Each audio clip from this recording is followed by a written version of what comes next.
కొన్ని నువ్వేమన్నా విచారణ చేసావా? స్టేట్మెంట్ తీసుకున్నావా వీళ్ళ దగ్గర?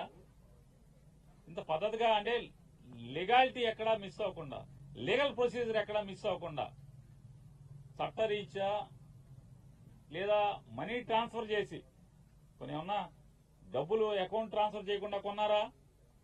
డబ్బులు ఇచ్చేప్పుడు కానీ లేదా పేపర్ అడ్వర్టైజ్మెంట్ ఇవ్వకుండా కొన్నారా? పోనీ ఆనుకుని పోనీ ఏమన్నా నంబర్లు మార్చేసారు ఎంటకి చంద్రబాబు నాయుడు ప్రభుత్వం ఇచ్చినటువంటి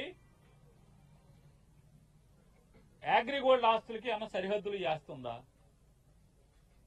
అసలు సంబంధం లేదు. అగ్రిగోల్డ్ ఆస్తులకి జోగి రమేష్ గారు వాళ్ళు కొనుక్కున్న ఆస్తికి అసలు సంబంధమే లేదు కదా.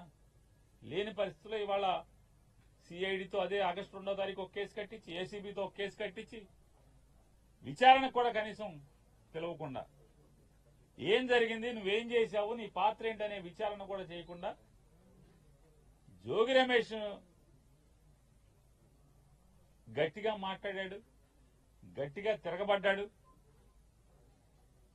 జోగి రమేష్ ని రాజకీయంగా ఎదుర్కోనలేక, అదే రాజకీయంగా నన్ను తిట్టాడు కాబట్టి, నన్ను ఎదిరించాడు కాబట్టి, నేను జగన్మోహన్ రెడ్డి గారిని తిడితే నా మీద తిరుగుబాటుగా మళ్లీ నా మీద మాట్లాడాడు, విమర్శించాడనేటువంటి కక్ష కడుపులో పెట్టుకుని రమేష్ ని ఏమీ చేయలేక మానసికంగా వేధించడం కోసం జోగి రమేష్ గారి కొడుకు మీద ఈ రకమైనటువంటి వాళ్ళ బాబాయ్ మీద అక్రమ కేసులు పెట్టి చంద్రబాబు నాయుడు గారికి ఒకటే చెప్తున్నాం, నీ ఇష్టం రాష్ట్రంలో ఉన్నటువంటి 175 నియోజకవర్గాల్లో ఉన్నటువంటి వైఎస్ఆర్ పార్టీ సంబంధించినటువంటి అందరినీ కూడా లోపలేసుకో, నీ మీద పోరాటం